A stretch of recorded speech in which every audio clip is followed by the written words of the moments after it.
Zee 24 तास एक पाऊल पुढे।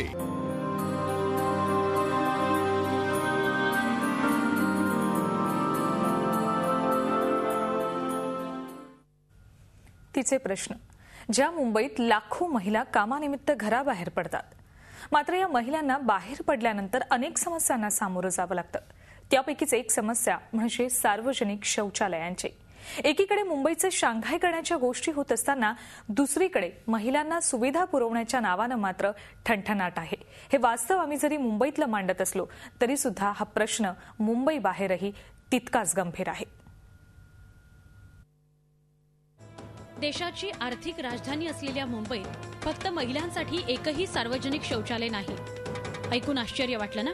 पण हे खरं आहे। स्वप्ननगरी मुंबईत दररोज लाखो महिला कामानिमित्त बाहेर पडतात, मात्र त्यांची प्राथमिक गरजही मुंबईसारख्या शहरात पूर्ण होत नाही। राईट टू पी या संस्थेनं केलेल्या सर्व्हेनुसार मुंबईत फक्त महिलांसाठी असलेलं एकही शौचालय नाही।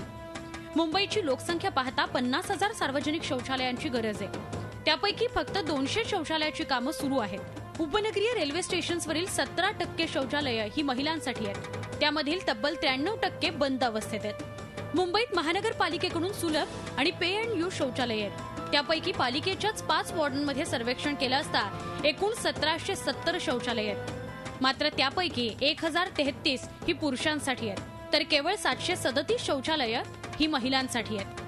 आपण जेव्हा म्हणतो की आपण खूप पुढारलोय आणि आपल्याकडे खूप समानता आली आहे स्त्री पुरुषांमध्ये, पण जेव्हा आपण अशा स्ट्रक्चर्सचा विचार करतो, मूलभूत सुविधांसाठी तयार होणाऱ्या स्ट्रक्चरचा विचार करतो, तेव्हा हा विचारच केला जात नाही।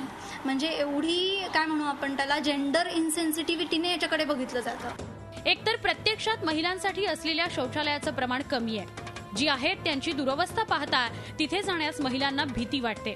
यापैकी काही ठिकाणी आमची टीम गेली असता तिथे अस्वच्छता आणि दुर्गंधीचं साम्राज्य आहे। शिवाय काही ठिकाणी गरीब महिला तिथे स्नान करताना आढळल्या, तर एके ठिकाणी चक्क शौचालयातच संसार मांडलेला दिसला।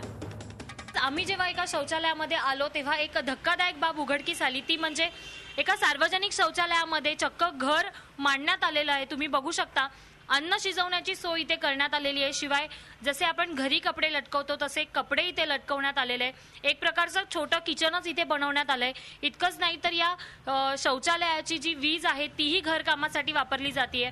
शिवाय झोपण्याची सोय इथे करण्यात आलेली आहे। नॉर्मली तिथे स्वच्छता तर बिलकुल नसतेच, म्हणजे कायम असा वासच असतो इथंच। त्याच्यामुळे जाण्याची इच्छा आधी होत नाही। आणि नॉर्मली कसं जिथे पुरुषांचं असतं त्याच्याच बाजूला स्त्रियांचं पण असतं, त्याच्यामुळे असं प्रायव्हसी अशी नाहीच।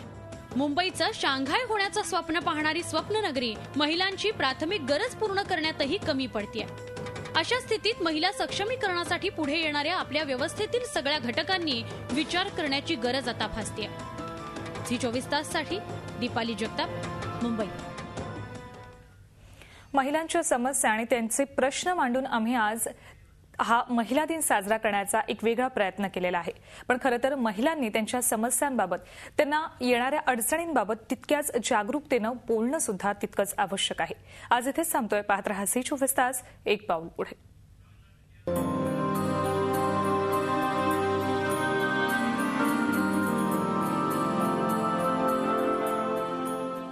झी 24 तास एक पाऊल पुढे।